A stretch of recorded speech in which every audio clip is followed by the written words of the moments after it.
happens when you take Kamok Young out of the studious backdrop of Texas and put him into the swamps of Mississippi? You get an easy chair, right? Yeah. Sure enough, I have to tell you, I thought there was humidity in Florida. I did. And then I thought there was humidity in Texas. Uh-huh. Ain't nothing like Mississippi. Yeah, Really. it's pretty rough there. You can actually drown while breathing. It's shocking. But this too shall pass, as they say. Yeah, and so you're wrapping up the Temple Conference and then heading to the uh, most well-known place on planet Earth is DeRidder, Louisiana, right? Well, actually, we've got all of today and a half day tomorrow Yeah. For the conference. Then Pastor Joe Amon and Heather are driving me to DeRidder, where I'll be for a couple of days speaking on Shabbat. That'll be my last presentation. Hopefully, Bezrat Hashem, with God's help. Monday night, I'll be up in New York if all goes well. And a week later, I'll be home. All right. Well, It's been I could have really used you. Strange trip it's been. Yeah, I could have really used you this week. We've got family in town, so 2 extra grandchildren. So we've had anywhere from 2 to 5 grandchildren in the house at one time, along with Kaya and her brother Blue. And I could have really used a crazy Jewish uncle there for a few days. It sounds far more challenging than staying by a creek. Yeah. Where's my room? Near the creek. Yeah. So, excuse me, the creek. I'm sorry. Isn't that usually spelled with 2 E's? Isn't that a creek?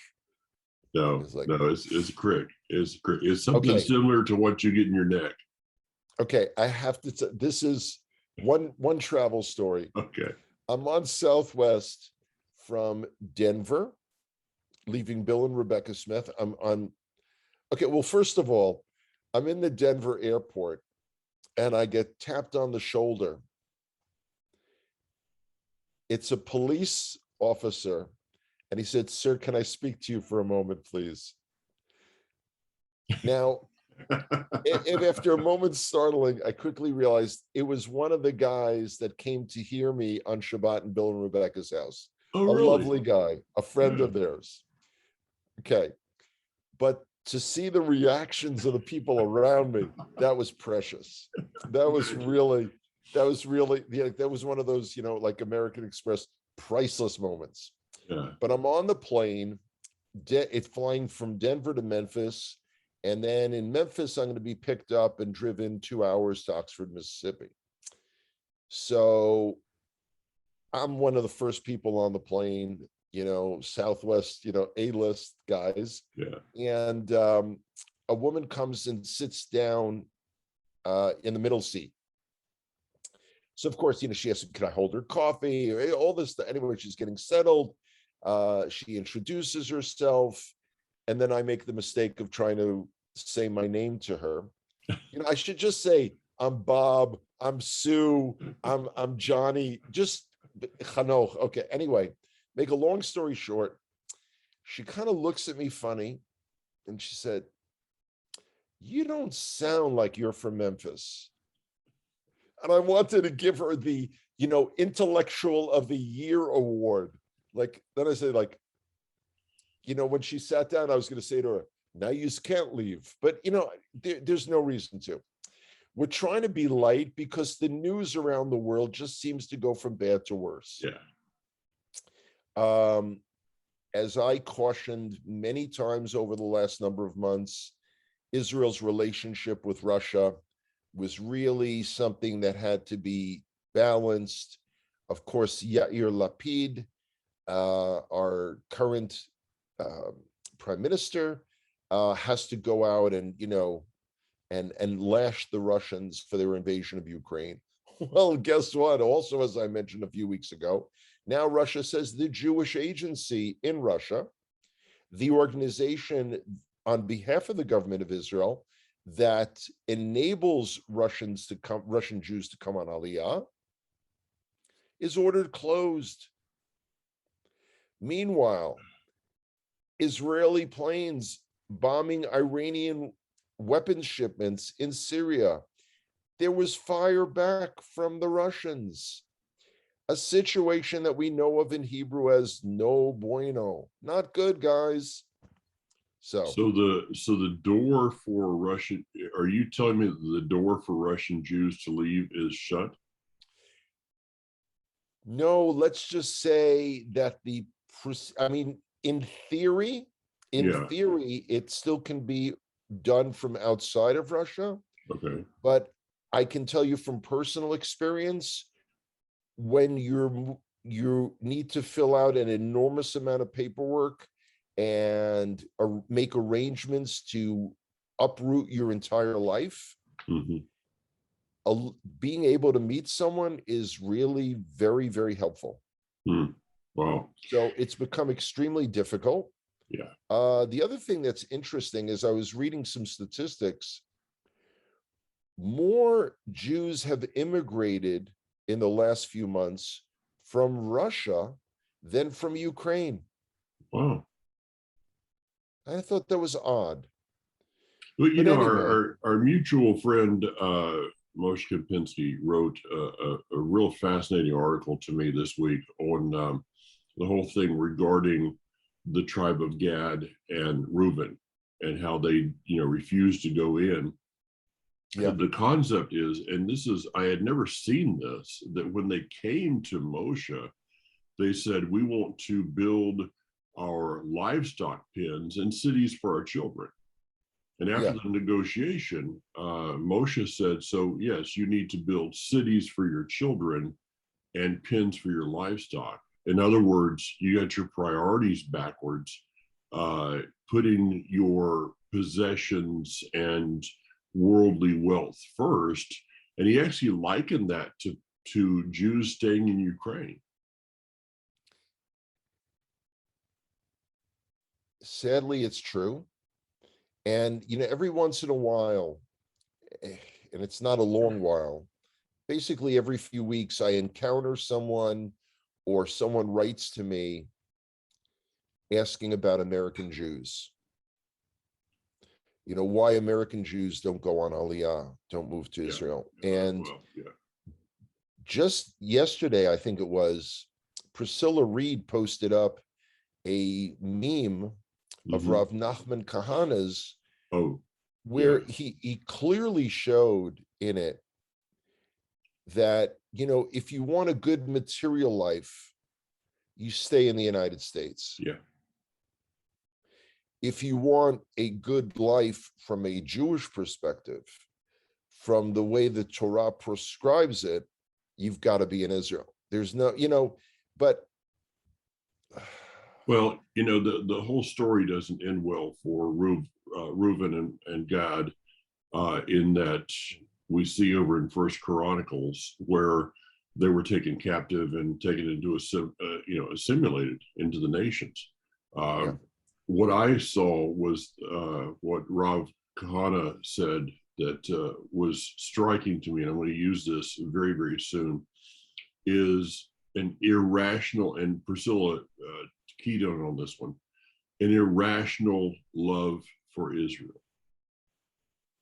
Let's face it, hold on. Having a love for Israel is irrational. You can't do it with topography, though there's beautiful places in Israel, but I mean, I live in North Carolina. Okay, you've been here. This is gorgeous around this place. absolutely.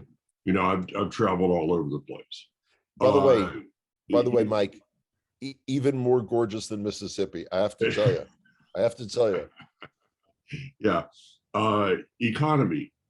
You can't love Israel because of the economy. No. Prices of stuff. You can't love Israel because it's got low gas prices. You can't love Israel because there's no traffic. You can't love Israel because you can go on and on and on and on and on. A love for Israel is irrational. But okay, guilty as charged. I guess by extension, belief in Hashem and Is irrational. following his directives are, Okay. and again, like you, I will say, hey, guilty as charged. Guilty Yeah. as charged. Yeah. Nothing to argue about. Yeah. Um, You try to explain to somebody today, in our day, this love that you have for Hashem, for his ways, why don't you eat shrimp? Yeah, that's irrational. Okay. Why don't you love pork chops? That's irrational. Bacon, okay, that's totally irrational. All right, um, it is, but that's the life that we have chosen, or has chosen us, I guess. the thing that's fascinating is part of that, of course, is the quote unquote irrational love of the Jewish people and the land of Israel. Yeah, And everything that goes into it. And, not to go off on a rant about anti-Semitism in the so-called Hebrew roots movement. Although I was actually, it was funny. I gave a very interesting presentation yesterday on the modern history of the Temple Mount, the so-called status quo, all the different changes, the Muslims, Israel, why, and all those. Anyway, so at the very end, something came up, and a person said, "You said a large part. I didn't say all. A large part of the Hebrew roots movement is riddled with anti-Semitism." So this person asked me, "What makes you say that?" So I said, more than 20 years around this movement, 24 trips to America across 29 states, presentations ranging from 6 to 18. I've encountered a lot of people. mm-hmm. Said, so what? And it was like a softball pitch. It was like, like batting this one out of the Yeah, park. I said, I hear what they say. yeah. They tell me flat out. Anyway, but so that's what's going on here. The Temple Conference is fabulous, learning enormous amounts, lots of interesting people, a number of our friends, and it's just a blast. Again, may God bless and have this conference anywhere but Mississippi. Again, if you look at my travel schedule, there's something that's not penetrated. In the winter months, I seem to go to the northern states. Yeah. In the summer months, I seem to go to the southern states. Something needs to switch. Well, Something needs to switch. we have an idiom from that is not a well-known idiom, maybe, and you could use this as your in your time there with the Temple Conference. There's an idiom that came from Second Temple period that even Joe Good does not know. Would you like me to share that with you? I'm a little nervous about it, but I'm pinned against the wall here. So go, fire away. Okay, it seems that you're not the brightest candle on the menorah.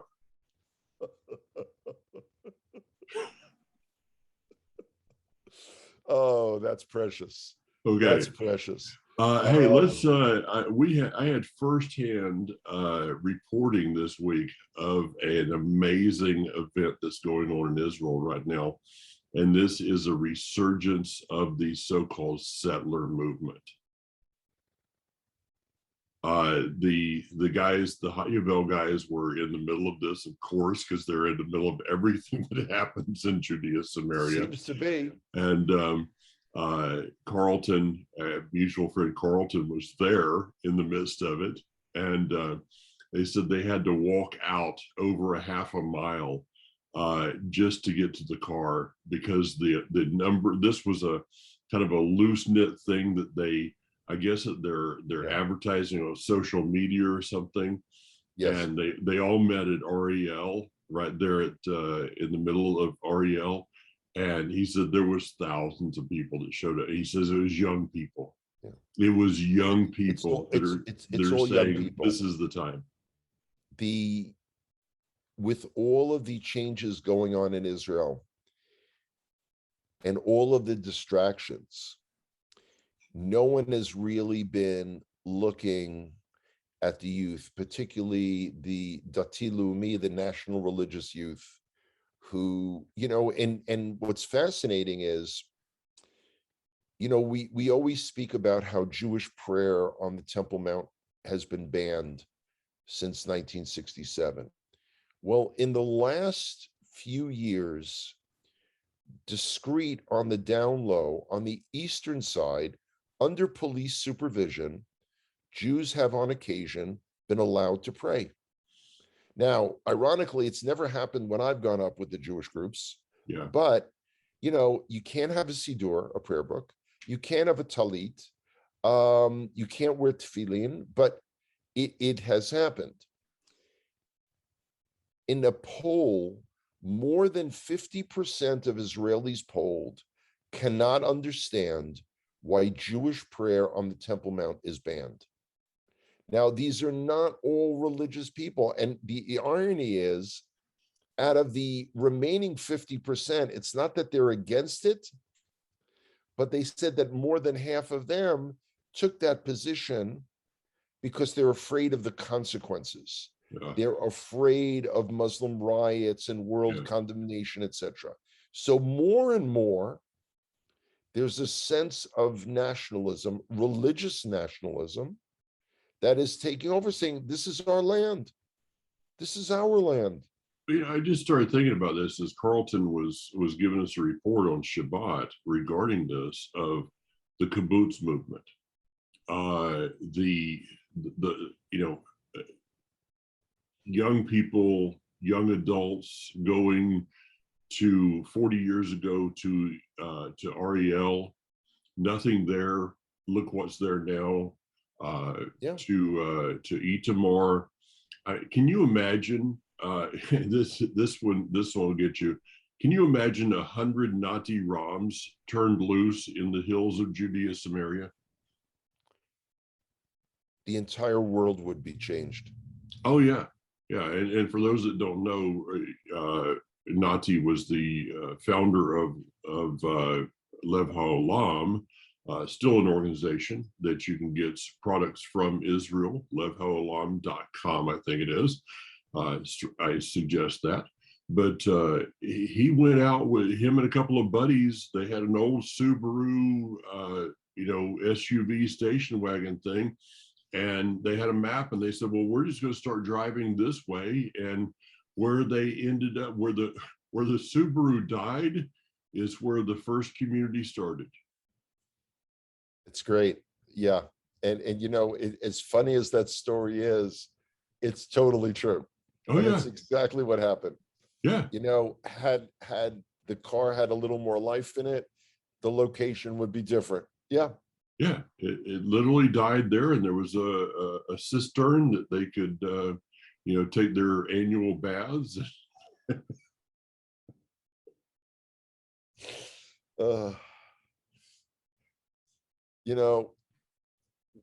No talking about bathing and hygiene in this humidity here. So let's not even go that way. So again, lots of interesting things. And as I'm speaking to people, I keep hammering them with dates. Yeah. Not, dates and figs, but rather November 5th through the 17th, 2023. Yeah. Because I said, y'all are missing out on the upcoming Connect to Israel tour. It's an experience you will never forget. It will define the rest of your life. So, yeah. And so, well, when you're talking now to people about 2023, and people say, well, do you know the dates for 2024? Yeah. Like, come on, guys, let's focus. Let's Yeah, I focus know. here. I know. I mean, the truth is, we do have a couple of slots that came open. Yes. Where it's not that we have to fill those because we have a really a dream tour this time coming up. So, if you're somebody that's hard to get along with, please don't sign up for this one because we have some really great people going on this tour. But we do have a couple of slots. If somebody's available or interested, they can Oh, go to our website. before I forget, we have passed 2 birthdays already, That's which, true. I sit and weep and tear my clothing. So da da da da da da. You say it's your birthday. Do do do do. Yeah. So who do we have? We've got Bill Smith. Bill, happy birthday, buddy. So good to see you. They were so nice to me in Colorado. Colorado's wonderful. They've got tremendous views. They've got very low humidity. Yeah. So thank you. And And soon to also, have two of my grandsons back there too. So they're over here sleeping right now. that's right. Okay. Yeah. So And we also, dun, dun, dun, dun, dun. Who else do we have? Do, do, do, do, do. We have Mary Connor Styles. We have gone, I think, 3 weeks without a Connor birthday. It's time. it's Mary, of course, although she tries to hide her Connor heritage with the last name of Styles, we found her out already. She is the oldest of the little Christies, of which there are an enormous amount. Yeah, I know. Shouldn't yeah. say things like that, but I do. Be careful because you have a number of little Christies going to be on the tour. We have so many, really. And when we do the count in the morning, instead of the 1 and 2, it's gonna be like 1 little, 2 little, 3 little Christies, 4 little 5. It just, Well, of course, I'm in Mississippi. I can No tell one can you, find me by the creek over here. I can tell you that this time of the States has not made you any brighter of a candle of the menorah. No, this is one tired candle. I'm like the candelabra in Yeah. Beauty and the Beast. Yeah, Yeah, absolutely. I have a funny feeling you're going to pay for that one. Hey, what can I say? Yeah, yeah, and I'll Wouldn't probably be the have to pay first for it on time, Shabbat just for won't be the laughing at it. last. Yeah. Oh well. So, Temple Conference, yeah, and then to DeRidder, then back to Israel, and I do have a suggestion for people that somewhere between now and the middle of next week, fill your gas tank because as Hanok was so kind to humbly point out, that as he's been in the States, the gas has continually gone down. And, we just don't want to take that chance after you leave. No. Again, firstly, y'all are welcome. I'm glad to be able to assist. I sent Biden out of the country when I got here. You're welcome. But I do want to tell you, don't worry so much about gas prices. Your gas prices will go down again in October. I'm certain of that. Okay. Because y'all have midterm elections in November. That's so of true. course the gas prices will go down. That's true. And by the way, was it an Israeli conspiracy that Biden got COVID after being there? No, it's. I thought that was a really cool look with the sunglasses. That way you really couldn't tell if his lids were open or shut. So it's cool. It's cool, man. If it wasn't for Hashem, and if it wasn't for his promises, we'd all be going crazy nuts cuckoo right now. Irrational, totally irrational. Absolutely. All right. Well, hey, enjoy the humidity of Mississippi because guess what? It's about to get worse. You're going to DeRidder. I'm going to Louisiana. Yeah. Well, Sure enough. yeah. Bezrat Hashem, we'll see you again next week. Yes, Unless you get too close to the alligators. And in that case, it's been nice knowing you. it's been fun. All Shalom, right. guys. See Bye-bye. you, buddy.